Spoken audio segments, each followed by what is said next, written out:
নমস্কার, আমি মৌমিতা।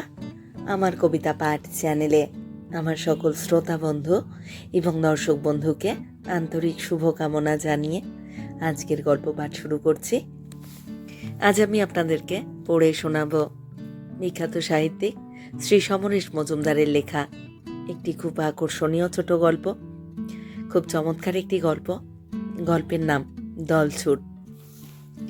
গল্প শুরুর আগে আমার পুরনো কথাগুলি আরও একবার খুব সংক্ষেপে বলে নিচ্ছি। এই চ্যানেলে যারা আমার গল্প পাঠটি শুনছেন তাদের কাছে অনুরোধ, যদি আমার পাঠ এবং পরিবেশনা আপনাদের ভালো লাগে, যদি গল্পটি ভালো লাগে, একটি লাইক করবেন এবং গল্পটিকে আপনাদের প্রিয়জনের মধ্যে শেয়ার করে দেবেন। আর এখনও যারা চ্যানেলটি সাবস্ক্রাইব করেননি তারা অবশ্যই চ্যানেলটি সাবস্ক্রাইব করে আমার সাথে থেকে নিয়মিত শুনতে থাকুন বাংলা গল্প। আর কথা বাড়িয়ে সময় নষ্ট করছি না, শুরু করছি আজকের গল্প দলছুট।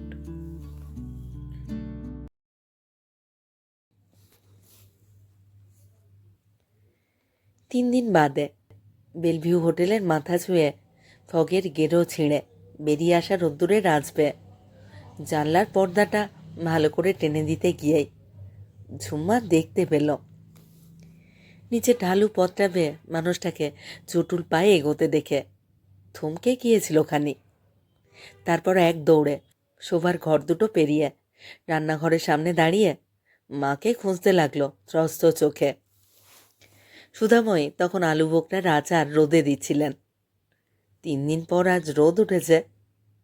বিরক্ত হয়ে উঠেছিলেন গুঁড়ি গুঁড়ি বৃষ্টি আর ফগের জ্বালায়। আজ সকালে রোদ দেখেই বাড়ির সব ভেজা কাপড় থেকে শুরু করে আচার পর্যন্ত শান বাঁধানো উঠোনে এনে নেড়ে চেড়ে দিচ্ছিলেন খুশি মনে। ঝুমা একটা চাপা উত্তেজনা বুকে নিয়ে প্রায় সুধাময়ীর পিঠের ওপর ঝুঁকে পড়ে ফিসফিসিয়ে বলল, কে আসছে দেখো। কে?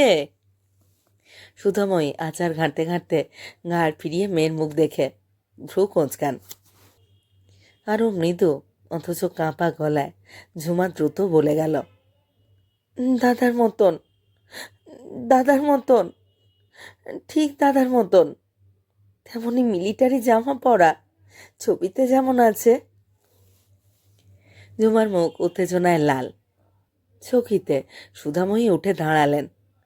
তার মাথার ভিতরে কেমন যেন ঝিমঝিম করতে লাগলো। যা, তুই চিনলি কি করে?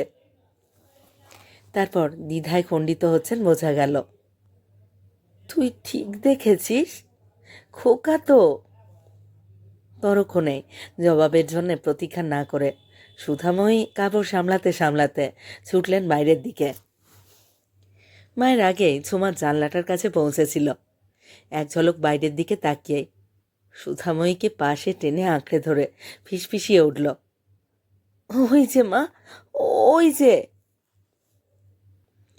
সুধাময়ী নিজের চোখকে বিশ্বাস করতে পারছিলেন না যেন। সত্যি সত্যি খোকা উঠে আসছে, ক্যাপিটাল সিনেমার গা ঘেঁষা সুরকি বিছানা সরু পথটা ধরে, মাথায় টুপি, পরনে মিলিটারি ইউনিফর্ম থাকা সত্ত্বেও চিনতে কোনো কষ্ট হচ্ছিল না সুধাময়ীর। মুখে রোদ পড়েছে, গায়ের রং কত কালো হয়ে গেছে, কিন্তু চোখের উপরে সেই কাটা দাগটা এখনো স্পষ্ট। খোকা ডান হাতে একটা সুটকেস ঝুলিয়ে একটু ঝুঁকে হাঁটছে, ঠিক ওর বাবার মতন। ঝুমা দেখল লোকটা তাদের দেখতে পেয়েছে, একটু যেন হাসছে। সুধাময়ী দরজা খুলে এগিয়ে গেলেন কয়েক পা। খোকার জুতোর শব্দ উঠেছে নুড়ি পাথরে। এক নিমেষে ঝুমা দেখে নিল কি কঠিন মুখ দাদার। দরজার পাল্লা ধরে ঝুমা দেখছিল দাদার মা মুখোমুখি হলো। এবার নিশ্চয়ই দাদা মাকে প্রণাম করবে। ঝুমা দেখল দাদা দুহাত বাড়িয়ে মাকে জড়িয়ে ধরল, সুটকেসটা মাটিতে ফেলে। দাদা মায়ের কাঁধে মুখ রাখল খানি। ঝুমা শুনতে পেল দাদা বলছে, কেমন আছো মা? মা প্রথমে কথা বলতে পারলেন না, তারপর ধরা গলায় কি একটা বললেন। জবাবে দাদা বলল, চলে যাচ্ছে। কি কর্কশ লাগলো দাদার গলাটা। দাদাকে কবে দেখেছে মনে পড়ছে না তার। সেই ছেলেবেলা থেকেই শুনছে দাদা মিলিটারিতে গিয়েছে। আজ 7 বছর হলো। টেবিলে দাদার ছবি দেখেছে সে, ফ্রেমে বাঁধানো, স্কুলে পড়াকালীন। আর দ্বিতীয়টা মিলিটারি ইউনিফর্ম পরা। এ দুটো ছবি। শেষেরটির নিচে ইংরাজিতে লেখা আছে এডেন। এডেন থেকে পাঠিয়েছিল ছবিটা। ছবি দুটো খারাপ লাগেনি ঝুমার, বেশ ভালো লেগেছে কিশোর দাদার ছবিটা। কিন্তু এখন ছবির মানুষের সঙ্গে সামনে দাঁড়ানো মানুষটাকে কিছুতেই মেলাতে পারছিল না ঝুমা। তোর গলা অনেক পাল্টে গেছে, পাল্টে গেছে গলা, চেহারাও। সুধাময়ী তখনও ছেলের হাত ধরেছিলেন। ঝুমা দাদাকে হাসতে দেখল। হাসবার সময় সমস্ত কালে ভাঁজ পড়ল টুকরো। 24 hours ডিউটি, বুঝতেই পারো। We have to protect our motherland. শরীরের দিকে নজর দেবার সময় কোথায় বলো? কথাটা বলতে বলতে দাদার নজর ঘুরে ঝুমার মুখের উপরে এসে স্থির হলো। মুহূর্তে ভ্রু দুটো এক হলো খানিক, তারপর মায়ের উদ্দেশ্যে শুধালো, ঝুমকি না? সুধাময়ী হাসলেন। কি বড় হয়ে গেছে ও!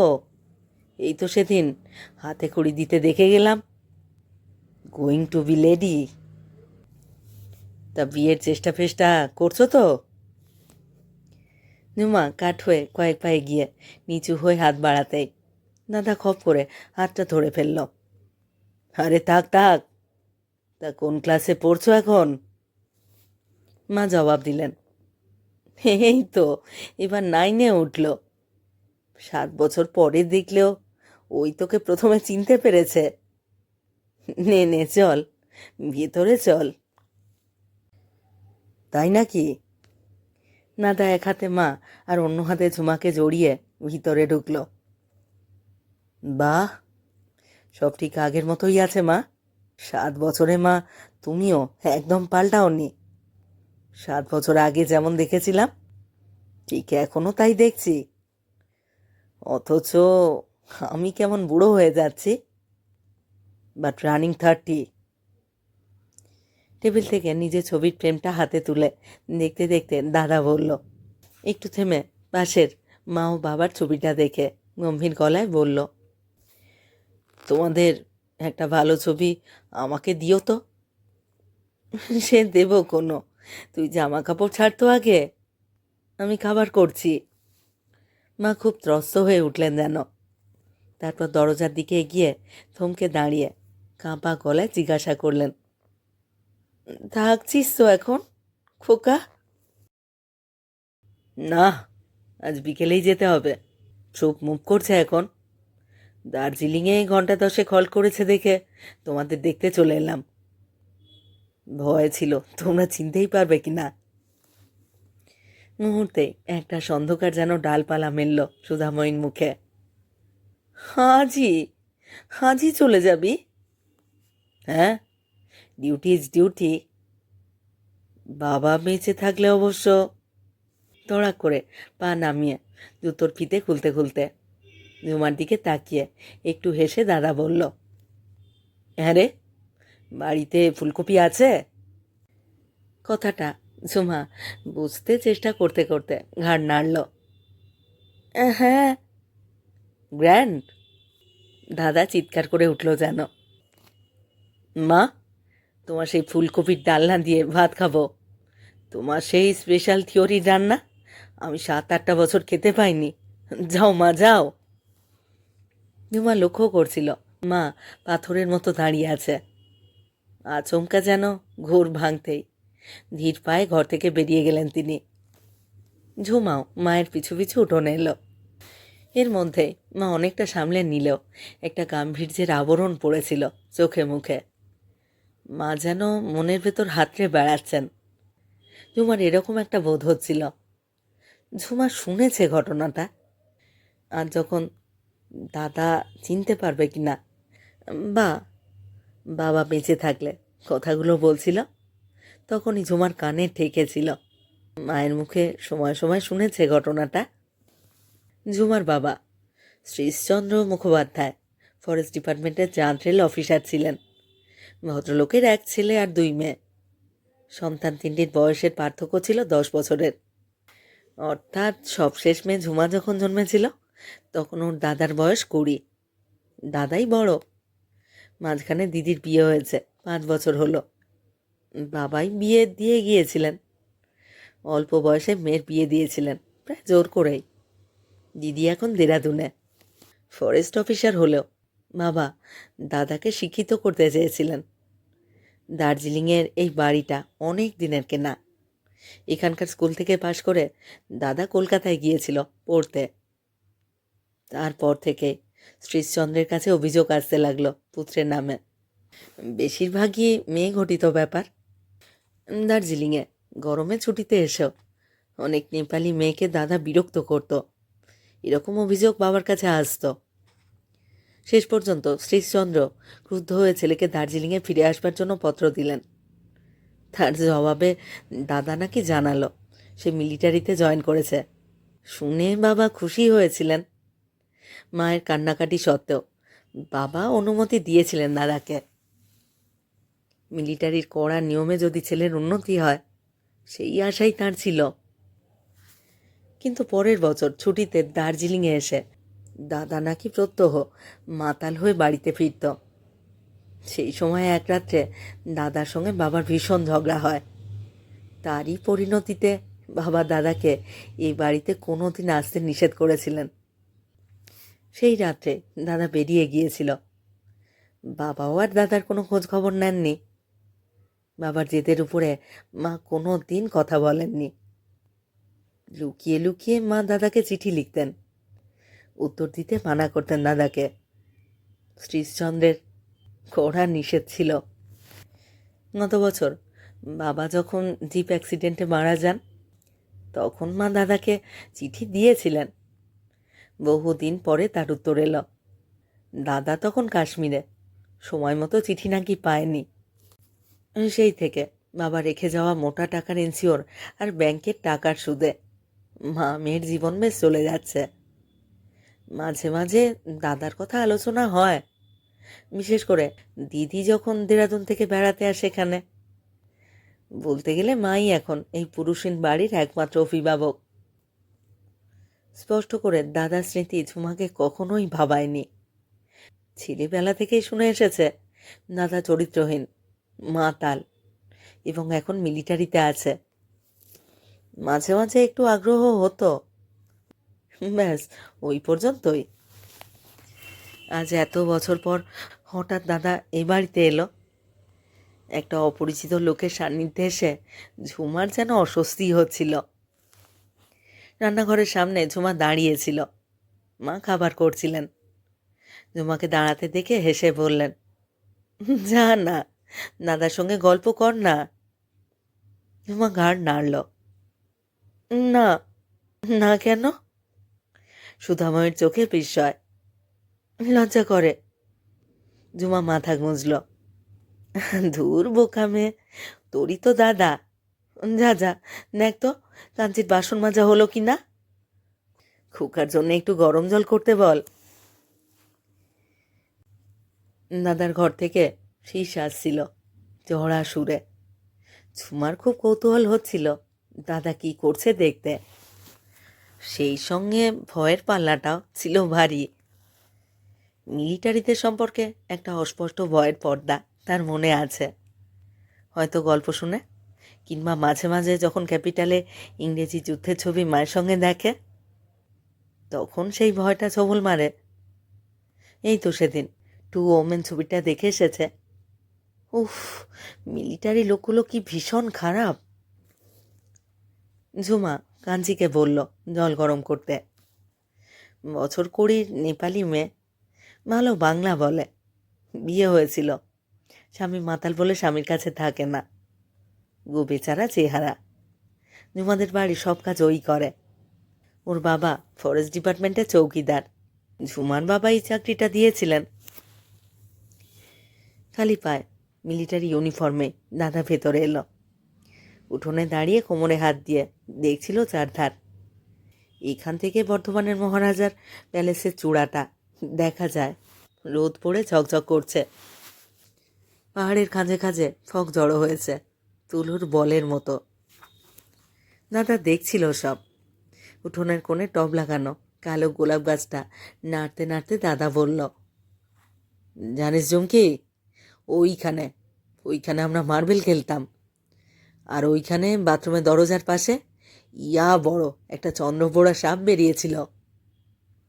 দাদা হাসছিল। কাঞ্চি গরম জল করে নিয়ে বাথরুমে ঢুকল। দাদা এক পলক দেখে ঝুমকিকে জিজ্ঞাসা করল, কাজ করে? ঝুমকি ঘাড় নাড়ল। হ্যাঁ।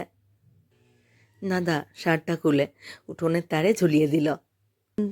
অলিভ গ্রিন রঙের গেঞ্জিটা খুলতে ঝুমা চমকে উঠল। হাত কাটা গেঞ্জিটা দাদার বুকে পিঠে যেখানে চেপে বসেছিল সেই জায়গাটার চামড়া বেশ সাদা, হাত আর গলা তামাটে, আর সমস্ত পিঠটা জুড়ে কাটা ছেঁড়ার দাগ, সেলাই করা। বিভৎস লাগছিল দেখতে। দাদার গলায় একটা সরু লকেটওয়ালা সোনার চেন, ভীষণ কদাকার লাগছে দেখতে। চোখ সরিয়ে নিল ঝুমা। সুধাময়ী বারান্দায় এসে দাঁড়িয়েছিলেন ছেলের গলা পেয়ে। হঠাৎ ঝুমা মাকে বলতে শুনল, ইস, তোর পিঠেও কি হয়েছে কোকা? কেন, খারাপ লাগছে? দাদার গলা। কেন, আয়নায় দেখিসনি কোনো দিন? ঘাবড়ে যাচ্ছ কেন মা? এটা হলো আমাদের বীরত্বের স্বীকৃতি চিহ্ন। এক একটা বুলেটের বিষ শরীরে নিয়েছি, আর দেশের স্বাধীনতার পিলার মজবুত হয়েছে। এই এক একটা বুলেটের ঘা মানে দেশের হাজার হাজার মানুষের নিরাপত্তা। একটু হেসে দাদা আবার বলল, এবং আমার প্রমোশনও। বাঁ দিকেরগুলো চাইনিজ ওয়ারে, নেফায়, আর ডান দিকেরটা পাকিস্তানি, লাহোরের কাছে। শরীরটা বুঝলে মা, একেবারে চীনা পাকিস্তানি প্রুফ হয়ে গেছে। হেসে হেসে কথাগুলো বলছিল দাদা, আর অবাক হয়ে ঝুমা শুনছিল। ঝুমার নজরে পড়ল মায়ের মুখে কেমন যেন প্রসন্নতার ছায়া পলকের জন্য আলপনা এঁকে গেল। সত্যি বলতে কি ঝুমারও কেমন অদ্ভুত লাগছিল দাদাকে। কাগজে বইতে ভারতীয় বীর সৈনিকের যেসব গল্প পড়েছে এতদিন, তার সঙ্গে দাদাকে মিলিয়ে মুহূর্তেই বিরাট একটা কিছু কল্পনাও করে ফেলল সে। এবং এই প্রথম দাদাকে ভালো লাগলো ঝুমার। এই সময় দাদার কোনো দোষ তার মনে পড়ছিল না, বরং ওইসব কাটা ছেঁড়ার সময় দাদার কি ভীষণ যন্ত্রণা হয়েছিল সেটা ভেবে কেমন যেন সমবেদনা বোধ করছিল সে। আমার তোয়ালেটা দে তো ঝুমকি, সুটকেসে আছে। দাদা মায়ের হাত থেকে তেলের শিশিটা নিয়ে চেঁচিয়ে বলল, ঝুমা, আমার তোয়ালেটা দে। দ্রুত পায়ে ঝুমা ঘরে চলে এলো। দাদার জন্যে এটুকু কাজ করতে তার ভালোই লাগছে। সারা ঘরে চোখ বুলিয়ে সে সুটকেসটা দেখতে পেল না। বাইরের ঘরে আসতে চোখে পড়ল নুড়ি বিছানো লনে রয়েছে সুটকেসটা। এক দৌড়ে গিয়ে সুটকেসটা তুলে নিয়ে এলো ঝুমা। টেবিলের উপর সুটকেসটা রেখে ডালা খুলতে গিয়ে দেখল চাবি দেওয়া নেই। ডালাটা খুলতে কেমন একটা অপরিচিত গন্ধ পেল ঝুমা, বেশ কড়া গন্ধটা। ঠিক উপরেই তোয়ালেটা নিয়ে ভেতরের বারান্দায় এসে কাঞ্চিকে ডাকলো ঝুমা। কাঞ্চি, বাথরুমের তারে রেখে দিয়ে আয় তো। কাঞ্চি উঠোনের পাশে বাথরুমের তোয়ালে রাখতে গেলে দাদা বলল, অনেক দিন বাদে মনে সুখে স্নান করা যাবে বলে বাথরুমের দিকে এগোলো। কাঞ্চি বেরোচ্ছিল বাথরুম থেকে, দাদাও দেখেনি। মুখোমুখি দড়াম করে ধাক্কা লেগে গেল দুজনের। কাঞ্চি উফ বলে সরে দাঁড়াতে দাদা হেসে ফেলল। লেগেছে? উত্তরে ঘাড় নাড়তে নাড়তে কাঞ্চি সরে আসছে। দাদা বাথরুমে ঢুকল। ঝুমার বেশ মজা লাগছিল। লাগেনি আবার, নেপালির হার তো। ঝুমা হলে ভাববা ঠিক হয়েছে, যেমন কথা শোনে না কাঞ্চিটা। ঝুমা আবার ঘরে এলো। ঘরে ঢুকতেই টেবিলের উপর হাত খোলা সুটকেসটার দিকে চোখ পড়ল ওর। বন্ধ করতে এসে একটু থমকে গেল হাতটা। বুকের ভিতর একটা উত্তেজনা পেন্ডুলামের মতো দুলতে লাগলো। ঝুমার ভীষণ ইচ্ছে করছিল দাদার সুটকেসটা নেড়ে চেড়ে দেখতে, অথচ কেমন একটা সংকোচ। চুরি করে আচার খাওয়ার মতো একটা উত্তেজনার সঙ্গে সঙ্গে একটা ভদ্র বিবেকও ওর মাথার ভিতরে মারামারি করছিল যেন। শেষ পর্যন্ত কৌতূহলেরই জয় হলো। সুন্দর করে সাজানো কয়েকটা জামা কাপড়। দাদা কয়েক ঘন্টার জন্য এসেছে, অথচ এত জামা আনবার কি দরকার ছিল? ব্যাপারটা বুঝতে পারছিল না ঝুমা। তবে কি দাদা বেশ কয়েকদিন থাকবে? সবশেষে প্যান্টটার ভাঁজে হাত দিতে ঝুমা আঙুলে কাগজে স্পর্শ পেল। ঝুমা লক্ষ্য রাখছিল জামা প্যান্ট অগোছালো হয়ে দাদার কাছে যেন সন্দেহ সৃষ্টি না করে। কাগজটা টানতে ঝুমা একটা বড় খাম লক্ষ্য করল। দরজার দিকে একবার আর চোখে চেয়ে দেখল বাথরুমে জল ঢালবার শব্দ হচ্ছে। উঠোনে দাঁড়িয়ে মা কাঞ্চিকে কি যেন বলছে। অতএব বেঘরে এসে ঝুমার কীর্তি দেখবার মতো আপাতত কেউ নেই। নিশ্চিন্ত মনে খামটার মধ্যে আঙুল দিতে ও বুঝল ভিতরে একটা ফটো আছে। অত্যন্ত দ্রুততার সঙ্গে ছবিটা বের করতেই ঝুমার চোখ, মুখ, আঙুলে এবং তারপর সমস্ত শরীরে কয়েক লক্ষ লাল পিঁপড়ে যেন দাঁত বসালো। ঝুমার মনে হচ্ছিল ওর বুকের পাঁজরার ঘর থেকে হৃৎপিণ্ডটা যেন ছুটে বেরিয়ে পড়তে চাইছে। মুহূর্তের জন্যে চোখ বন্ধ করে ঝুমা ফটোটা খামের ভেতরে ঠেলে দিতে দিতে আর একবার দেখল ওই লোকটা যে এখনো খুব জোরে জল ঢালছে বাথরুমে। যে তার দাদা, সেই লোকটা একটা জাঙ্গিয়া পরে একটা বুক ঢাকা কোমর ঢাকা মুটকিট কোমর জড়িয়ে ধরে হ্যাঁ হ্যাঁ করে হাসছে ছবিটায়। খামটা রেখে দড়াম করে সুটকেসটা বন্ধ করলো ঝুমা।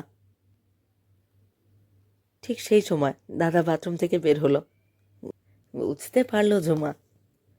ও ভেবে পাচ্ছিল না কি করবে। এই মুহূর্তে এতদিনকার শোনা সবকটা কথা এক এক করে তালগোল পাকিয়ে দাদার মুখে ছুঁড়ে মারলে ভালো লাগতো বোধ হয়। তোমার মনটা অত্যন্ত খারাপ, তুমি চরিত্রহীন, তুমি অসভ্য, তুমি খুব নীচ লোক। তোমাকে দাদা বলে আমি একটুও শ্রদ্ধা করি না। মিলিটারি হবার আগে তুমি নাকি এসব করতে। এখন আমি সব বিশ্বাস করি। হ্যাঁ হ্যাঁ, সব বিশ্বাস করি। ছবিটার কথা ভাবতে ঝুমার মাথা ঝিমঝিম করে উঠল। ইস, একটুও লজ্জা নেই। আবার কিভাবে হাসতে হাসতে ছবি তুলেছে। ঝুমার সহসা ইচ্ছা হলো তখনই ছুটে গিয়ে মাকে ছবিটা দেখায়। মুহূর্তে মায়ের ক্রোধান্বিত মুখখানা মনে করে ঝুমা ভিতরে ভিতরে একটা চাপা উত্তেজনা বোধ করল। এই যে ঝুমকি চন্দর, উফ কি শীত রে বাবা, কি করে স্নান করিস? আহ উহ তোয়ালেতে ঊর্ধ্বাঙ্গ ঢেকে কাঁপতে কাঁপতে ঘরে ঢুকলো দাদা। দাঁতে দাঁতে লেগে ঠক ঠক শব্দ হচ্ছে। বাস রে বাস, চটপট চটপট চটপট, এক কাপ চা চাই, যা যা, কুইক মার্চ কুইক মার্চ। শীতটা কাটাবার জন্যই বোধ হয় দাদা জোরে হাসতে হাসতে কথাটা বলল।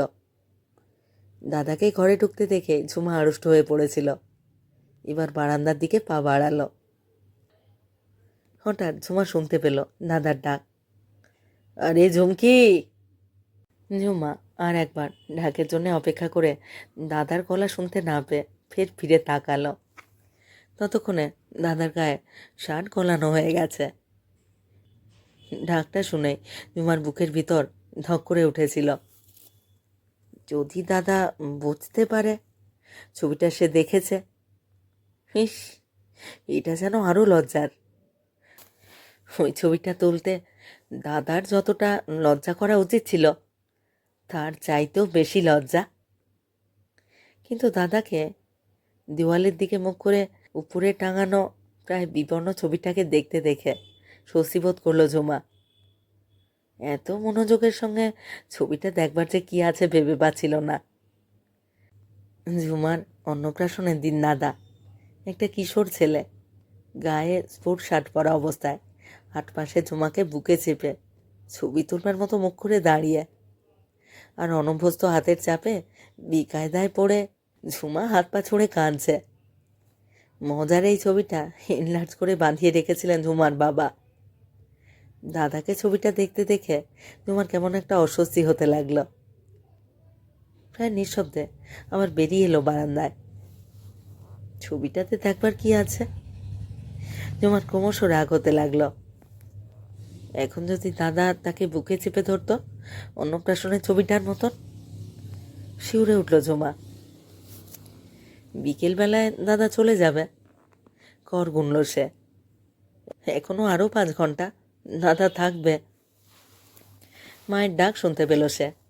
খাবার করে দাদাকে ডাকছে মা। ঝুমা খিড়কি দিয়ে বাইরে বেরিয়ে এলো। আকাশে ছেঁড়া ছেঁড়া সাদা তুলোটে মেঘ সূর্যের সঙ্গে ফিসলেমি করছে। দূরে ম্যালের গায়ে উইন্ডচেয়ার হোটেলের উপরে মহাকালের মন্দিরের ঘণ্টা বাজছে। ঝুমা লক্ষ্য করল ওদের লনের পাশে সেই পাতা ঝরা গ্ল্যান্ডিফ্লোরা গাছটায় অদ্ভুত একটা পাখি বসে আছে। পাখিটা সর্বাঙ্গ লাল, মুখটা কালো। ভূগোলের দিদিমণি ক্লাসে বলেছিলেন এই ধরনের পাখিরা দল বেঁধে দূর দূর দেশ থেকে উড়ে আসে। কোন দেশের পাখি এটা? ঝুমা দেখল পাখিটা হঠাৎ উড়ে জলা পাহাড়ের দিকে চলে যাচ্ছে। অত বড় আকাশে একটা পাখিকে উড়তে দেখলে কি বিশ্রী লাগে। নিশ্চয়ই ওর দলের পাখিদের কাছে ফিরে যাচ্ছে, ঝুমা ভাবল। কিন্তু দলের ঠিকানা পাখিরা কি করে যে মনে রাখে। দুপুরটা ঝুমার খুব অস্বস্তিতেই কাটল। দাদা বেশ হইচই করছিল সারাক্ষণ। খেয়ে দিয়ে মায়ের সঙ্গে বসে হাজারো গল্প জুড়ে দিয়েছিল। সকালে চা খাবার খেয়ে একটা ছোট্ট করে ঘুমিয়ে নিয়েছিল। ঝুমা তখন অনেকবার ভেবেছে মাকে ব্যাপারটা বলে দাদার সঙ্গে অত হেসে হেসে কথা মা যেন না বলে। কিন্তু মায়ের সামনে এসে কিছুই বলতে পারেনি সে। মার হাসি হাসি তৃপ্তি আঁকা মুখটাকে চুপসে দিতে ঝুমার কষ্ট হচ্ছিল। দুপুরে খাবার পর উঠোনের যে চত্বরটায় পাহাড়ি পড়ন্ত রোদ এসে পড়েছিল, মার দাদা সেখানে বসেছিল। ঝুমাকে দাদা ডাকল, ঝুমা আয় বস। ঝুমার বলতে ইচ্ছে করলো আমার হোম টাস্ক কাছে, কিন্তু দাদার চকচকে মুখটা ততক্ষণে মায়ের সঙ্গে যুদ্ধের গল্প বলতে মশগুল হয়ে পড়েছে। জানো মা, ব্যাটারা 1 সিঙ্গাড়া 3 জনে ভাগ করে খায়। যুদ্ধের সময় পার রাইফেল 3 জন সোলজার, একজন পড়লো তো আর একজন ধরলো, রাইফেল খালি যাবে না, কত মারবে মারো। মা আস্তে আস্তে বলল, আরে খোকা, আমাদের কথা তোর মনে পড়ে না? দাদা একটু চুপ করে গেল। তারপর মায়ের একটা হাত টেনে নিয়ে খানিক ভাবল, মা গো, বাবা মাকে ক্ষমা করেনি না মা? গাঢ় গলায় দাদা বলল। ঝুমা দেখল মা কোনো কথা বলল না। মেরুদণ্ড সোজা করে মা বসে আছে। দাদা আবার বলল, না, একবার ভাবি মা, সব ছেড়ে ছুড়ে চলে আসব। মা বলল, হ্যাঁ, এবার সংসারই হ। দাদা হাসল, হ্যাঁ, আগে ঝুমিটাকে বিদায় করো। মা বলল, তুই দেখ না মিলিটারিতে ভালো পাত্র পাস কি না। দাদা হো হো করে হাসল ঝুমাকে সরে যেতে দেখে। না না, ওকে বরং কোনো প্রফেসরের সঙ্গে বিয়ে দাও। মিলিটারি, দেখো না আমার দিকে কেমন কটমট করে তাকায়। ঝুমা শুনল মাও দাদার সঙ্গে গলা মিলিয়ে হাসছে। একটু বাদে দাদা উঠে গেল, মাকে বলে গেল, মা 5টার আগে ডেকে দিও, 7টার মধ্যে জয়েন করতে হবে, আজকে একটু মুভ করবে। একটু বাদে লোকটা যখন নাক ডাকিয়ে ঘুমাতে শুরু করলো, তখন ঝুমা মায়ের কাছে এলো। মা তখন চুল শুকোচ্ছে রোদ্দুরে। মা, আমি একটু বেরোচ্ছি। কোথায় যাবি? মিন্টুদের বাড়িতে। ঠিক আছে, তাড়াতাড়ি ফিরিস। খোকাকে 5টার আগে ডেকে দিবি। মাকে অন্যমনস্ক লাগলো ঝুমার, কারণ এত সহজে মা ওকে বাইরে যাবার অনুমতি কখনো দেন না। সোয়েটার চড়িয়ে মাফলারটা গলায় পেঁচিয়ে ঝুমা বেরিয়ে পড়ল। বাইরে বেরিয়ে বেশ সহজ লাগছে। পশ্চিমের পাহাড়গুলো এখন উজ্জ্বল হয়ে উঠেছে। ঝুমা সিঁড়ি বেয়ে তরতর করে লাডেনলা রোডে নামল। মিন্টুদের বাড়িতে যেতে তার কোনো ইচ্ছেই ছিল না, বাড়িতে ভালো লাগছিল না, তাই বেরিয়ে পড়া। কিছুক্ষণ রাস্তায় এলোমেলো ঘুরল। ক্যাপিটালে কি একটা ইংরেজি ছবি হচ্ছে, বেশ ভিড়। ঝুমা নাক কুঁচকে দেখল, দাদা ছবিটার মতো একটা ছবি ক্যাপিটালের বোর্ডে লটকানো রয়েছে। ইচ্ছে করে লবিতে এলো ঝুমা। ছবিটার তলায় দাঁড়িয়ে দেখলো খানিক। হঠাৎ বাংলার দিদিমণি লতিকা দিকে দেখতে পেয়ে ঝুমা রাস্তায় নামলো। লতিকা দি এই ছবিটা দেখতে যাচ্ছে, আশ্চর্য। ঝুমা ম্যালের দিকে হাঁটতে লাগলো। ক্যাভেন্ডার রেস্টুরেন্টের কাছাকাছি যেতে ঝুমা একটা শীষ শুনতে পেল। ও দেখল দুটো মিলিটারি লোক মার্চ করে যেতে যেতে ওকে দেখে যেন হাসলো। হঠাৎ খুব রাগ হলো ঝুমার। এই লোকগুলো আমার দাদার মতন। ঝুমা পা চালালো। ম্যালের উপরে নেপালি কবির স্ট্যাচুর পাশে বসতেই ঝুমা আবার শীষ শুনতে পেল। ঝুমা এবার দেখল কয়েকটা বাঙালি ছেলে তার দিকে তাকিয়ে হাসাহাসি করছে। ঝুমার সঙ্গে চোখাচোখি হতেই একজন একটা চোখ মেরে ডাকলো যেন, আর একজনকে ক্যামেরা ঠিক করতে দেখেই উঠে দাঁড়ালো। ছেলেগুলোকে পিছনে আসতে দেখে ঝুমা জোরে জোরে পা ফেলতে লাগলো। বাড়ির কাছাকাছি এসে যেন বুক থেকে স্বস্তির নিঃশ্বাস পড়ল। এই ছেলেগুলো বাপ মায়ের পয়সায় দার্জিলিং বেড়াতে এসে প্রতিবার এইসব করে। সেবার ওদের ক্লাসের। ঝুমা দেখল ছেলেগুলো ওকে বাড়ির দিকে এগোতে দেখে দাঁড়িয়ে গেছে। ঝুমার একবার ইচ্ছে হলো দাদাকে ডেকে ছেলেগুলোর কথা বলে। ঝুমা লন পেরিয়ে ঘরে ঢুকলো। কোনো শব্দ শুনতে পাচ্ছিল না ঝুমা। বাড়িতে কেউ জেগে আছে বলে মনে হয় না। ঝুমা ভীষণ উত্তেজিত হয়ে পড়েছিল। দাদার ঘরে ঢুকলো ঝুমা। খাটের উপরে কম্বল মুড়ি দিয়ে দাদা ঘুমোচ্ছে। বাচ্চা ছেলের মতো জড়সড়ো হয়ে দাদা শোয়া দেখে ঝুমার অদ্ভুত লাগছিল। গা থেকে কম্বলটা সরে গেছে। ঝুমা ভাবল কি করে ডাকবে। একবার আস্তে আস্তে গলা কাঁকারি দিল সে। তারপর পায়ে পায়ে খাটের পাশে এসে দাঁড়ালো। দাদার মুখটা এখন ভীষণ ভালো লাগছে। ওর মনে হলো দাদা যেন অনেক দিন ঘুমোয়নি। ওর দাদাকে ডাকলো না। পায়ে পায়ে আবার বেরিয়ে এলো ঝুমা। বারান্দায় দাঁড়িয়ে ঝুমা দেখলো ছেলেগুলো আশেপাশে কোথাও নেই। ক্যাপিটাল সিনেমার উপরে বড় ঘড়িটাও কি খারাপ হয়ে গেছে? এখন রোদ্দুর প্রায় নেই। দূরে পাহাড়ের গা বেয়ে এক দঙ্গল কুয়াশা ফুটোফুটি করছে। লনটা পেরিয়ে গেটের কাছে আসছে দেখতে পেল ঝুমা নিচে রাস্তা ধরে দুজন মিলিটারি এগিয়ে আসে মার্চ করতে করতে। ঝুমাকে দেখতে পেয়ে ওদের একজন হাসলো। তারপর বাড়িটার দিকে একবার চোখ বুলিয়ে কাছে এসে দাঁড়ালো। মুখার্জি সাহেব? হ্যাঁ। মুখার্জি সাহেব? ও দাদা। ঝুমা ভাবল দাদাকে খোঁজ করছে কেন।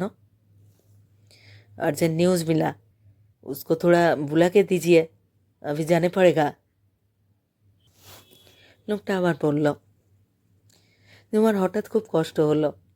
ওর ইচ্ছে করছিল না দাদাকে ডেকে দিতে। দাদা এক্ষুনি চলে যাক এই মুহূর্তে ঝুমা চাইছিল না। হঠাৎ ঘাড় নাড়ল। চলে গিয়েছেন উনি একটু আগেই, ও বলে ফেলল। লোক দুটো ওর কথা বুঝতে পেরেছে। ঝুমা দেখল। ওরা আবার নিচে ফিরে গেল। ঝুমার খুব আনন্দ হচ্ছিল, খুব ঠকিয়েছে লোক দুটোকে। বেশ মজা। দাদাকে আজ ওরা খুঁজে পাবে না। দাদাকে এখানে থাকতে হবে আজ। ও ঘরে ঢুকল। দাদা এখনো অঘরে ঘুমোচ্ছে। ও ভিতরের উঠোনে নেমে এলো। আকাশটা ক্রমশ ঘোলাটে হয়ে আসছে। ভীষণ কুয়াশা ধরেছে চারিধারে। ঝুমা দেখতে পেল কাঞ্চি রান্নাঘরের বারান্দায় বসে ওর দিকে তাকিয়ে হাসছে। কি রে কাঞ্চি, কেমন ধাক্কা খেলি? ঝুমা খেপাতে চাইল ওকে। কাঞ্চি আবার হাসল। তারপর ব্লাউজের ভিতর থেকে একটা 5 টাকার নোট বের করে দেখালো ঝুমাকে। দাদাকে দিন। দাদা দিয়েছে? কেন? ঝুমা অবাক হলো। কই, দাদা তো তাকে কিছু দেয়নি। কাঞ্চিকে তবে কেন দিল? ঝুমার খুব রাগ হতে লাগলো। ওর মনে হলো দাদা খুব খারাপ, সত্যি খারাপ। খারাপ লোকেরাই টাকা দিয়ে সবাইকে হাত করতে চায়, মা বলেছিল একদিন। ঝুমা দৌড়ে গিয়ে দাদার ঘরের দরজায় দাঁড়ালো। তারপর চিৎকার করে বলল, মা, মা, দাদাকে মিলিটারিরা ডাকতে এসেছিল, এক্ষুনি যেতে বলেছে, এক্ষুনি, এক্ষুনি মা, এক্ষুনি। ঝুমা কেঁদে ফেলল।